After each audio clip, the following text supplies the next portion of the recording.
Jadi ini kita lagi membuat siring untuk aliran sungai yang dari Gedung Pramuka Sungaulin sampai ke daerah Bincau.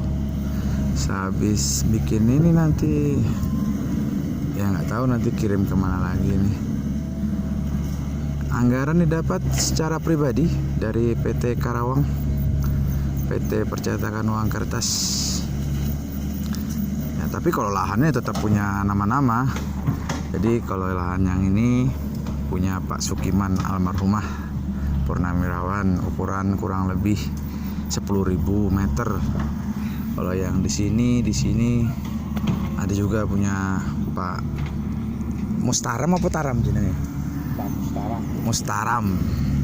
Kalau di sana Bandung, ada juga dari Bandung. Tapi rata-rata di sini dari provinsi Jawa Timur, dari Jawa yang mengelola lahan di sini. Pemiliknya masing-masing. Udah dulu ya.